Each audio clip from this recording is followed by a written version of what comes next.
बिस्मिल्लाहिर्रहमानिर्रहीम। आज का हमारा टॉपिक है परसेप्शन। परसेप्शन का मतलब होता है इदराक करना, किसी चीज़ को सोच समझकर उस पर अमल हम किस तरह से करते हैं, परसीव किस तरह से करते हैं किसी चीज़ को। ठीक है, परसेप्शन में 4 प्रोसेसेस होते हैं, उनके बाद हम जाके किसी चीज़ को परसीव करते हैं। सबसे पहले हम सेंस करते हैं अपनी इन्वायरमेंट में से किसी चीज़ को लेके, क्योंकि जब तक हम किसी चीज़ को सेंस नहीं करेंगे हमें पता कैसे चलेगा।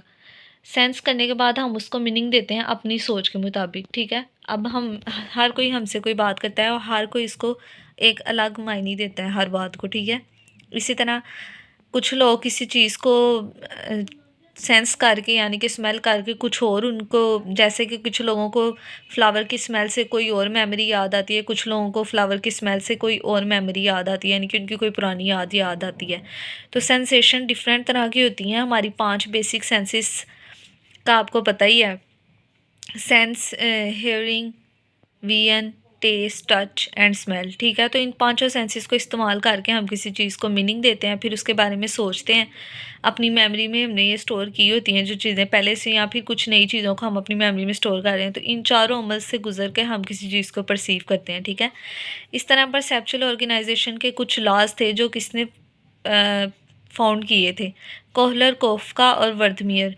ये तीनों जो थे वो गेस्टाल्ट साइकोलॉजिस्ट थे।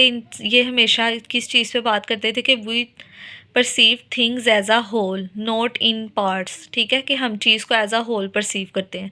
परसेप्चुअल ऑर्गेनाइजेशन की डेफिनेशन है we achieve sensory information in the form of figures, यानी कि हम अपनी इन्वायरमेंट में से जब भी कोई चीज़ सेंस करते हैं तो हम कुछ फिगर्स, कुछ शक्लों की सूरत में परसीव करते हैं। फॉर एग्जांपल कि जैसे आप किसी चीज़ को ही देखते हो तो आप उसको परसीव करते हो ना, या किसी चीज़ को सूंघ के आप लोग परसीव करते हो, किसी चीज़ को सुन के परसीव करते हो, किसी चीज़ को टच करके परसीव करते हो। हॉट कोल्ड की एग्जांपल टच करके हमें पता चलता है। इसी तरह किसी खाने की स्मेल से हम सेंस करके परसीव करते हैं। कुछ खानों को हम टेस्ट करके, तो अपनी टंग से हम परसीव करते हैं। ठीक है ना, इस तरह हमारी 5 सेंसेस की बेस पे हमारी जो पूरी बॉडी है ना वो डिफरेंट चीज़ों को परसीव करती है। गेस्टाल्ट का जो बेसिक लॉ है सबसे पहला है वो फिगर एंड ग्राउंड है। फिगर और ग्राउंड में बेसिक डिफरेंस क्या है? फिगर वो होता है जो चीज़ें हमारे फोरग्राउंड में होती हैं। फोरग्राउंड में वो चीज़ें होती हैं जो हमारे अंडर कॉन्शियस फील्ड होती हैं। फॉर एग्जांपल कि जैसे अगर हम बाज़ार जाते हैं तो हमारे बेसिक एम क्या है कि हमने क्या ख़रीदना है। हमने अगर वहाँ पर एक कोई ड्रेस लेने के लिए गए हैं तो हमारी नज़र जो है वो ज़्यादातर ड्रेसेस पे जाएगी, और बाकी सारी चीज़ें भी हम देख रहे होंगे लेकिन उन पर हम इतना फोकस नहीं करेंगे तो वो हमारी ग्राउंड में चली जाएंगी। और ड्रेसेस पे मेरा ज़्यादा फोकस है तो वो मेरा फिगर बन जाएगा। जो फिगर में चीज़ें होती हैं वो क्लियर और डिस्टिंक्ट होती हैं, बिल्कुल वाज़े हमें दिखाई दे रही होती हैं, लेकिन जो ग्राउंड में होती हैं वो वाज़े दिखाई नहीं दे रही होती। ठीक है, सेंटर ऑफ कॉन्शियस फील्ड है हमारा फिगर, और नॉट इम्पोर्टेंट और not centre of conscious field हमारा क्या होता है? ग्राउंड होता है। इन दोनों में ये डिफरेंस है। ठीक है, उसके बाद कुछ लॉज हैं परसेप्चुअल ऑर्गेनाइजेशन के। सबसे पहला लॉ है लॉ ऑफ नियरनेस और प्रोक्सिमिटी। नियरनेस को प्रोक्सिमिटी भी कहा जाता है। सेकंड है लॉ लॉ ऑफ सिमिलैरिटी और लाइकनेस। ठीक है, कि कौन सी चीज़ें हमें सिमिलर दिखाई देती हैं। लास्ट है लॉ ऑफ गुड फॉर्म और फिगर। सबसे पहले लॉ ऑफ नियरनेस और proximity, tendency to organise stimuli into coherent group, यानी कि हमारे आगे बहुत सारे स्टिमुलस पड़े होते हैं और हमने उनको एक ग्रुप में इकट्ठे करना है। अगर हम किसी चीज़ को ग्रुप में इकट्ठा करेंगे, फॉर एग्जांपल कि आपको कोई डेफिनेशन दी जाती है। फॉर एग्जांपल जैसे कि हम साइकोलॉजी की डेफिनेशन ले लेते हैं। Psychology is the study of mind and behaviour. अब देखें, ये अगर हम इसको 4 चंक्स में डिवाइड कर दें, साइकोलॉजी, माइंड, बिहेवियर, स्टडी।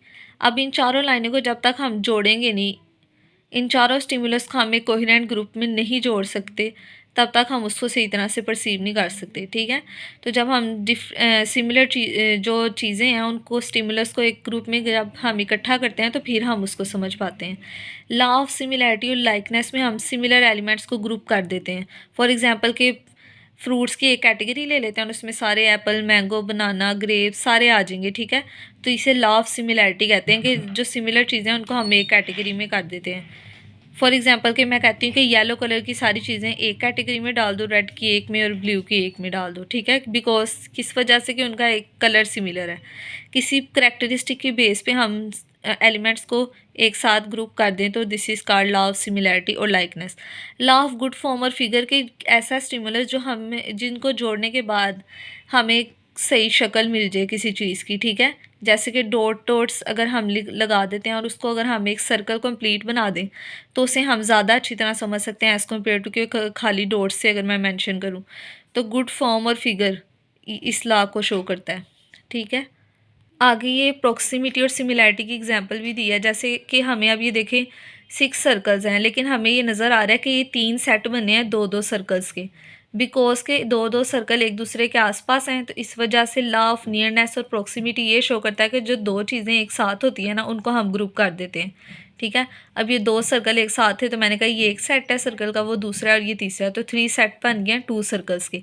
इस तरह सिमिलैरिटी में देख लें आपके 4 सर्कल्स 4 क्रॉस मार्क्स, ठीक है। तो इनको मैं क्या कर दूँगी, ये चारों क्या हैं, सिमिलर हैं सर्कल्स, और वो चारों क्या हैं, सिमिलर क्रॉस। अब नीचे देख लें सर्कल और क्रॉस बने हुए हैं, तो इन्हें मैं क्या कहूँगी, सर्कल मल्टीप्लाइड बाय सर्कल, ठीक है। इसे मैं ऐसे परसीव करूँगी, यानी कि वो चारों क्रॉस सिमिलर थे, चारों सर्कल सिमिलर थे, तो उनको मैंने एज अ होल कह दिया कि 4 सर्कल्स हैं, ठीक है, और 4 क्रॉस है। अब इसे मैं खाली 4 सर्कल या 4 क्रॉस नहीं कह सकती, यहाँ पर circle is multiplied by circle ये मैं कह सकती हूँ, ठीक है। तो इसे कहते हैं लॉ ऑफ सिमिलैरिटी।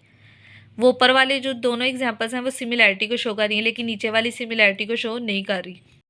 नेक्स्ट है law of good form. Law of good form की 5 करेक्टरिस्टिक्स हैं। सबसे पहली है गुड कंटिन्यूएशन, यानी कि मुसलसल एक चीज़ चल रही है और वो एक शक्ल हमें दिखा रही है। Tendency to see all the parts of a figure in one whole.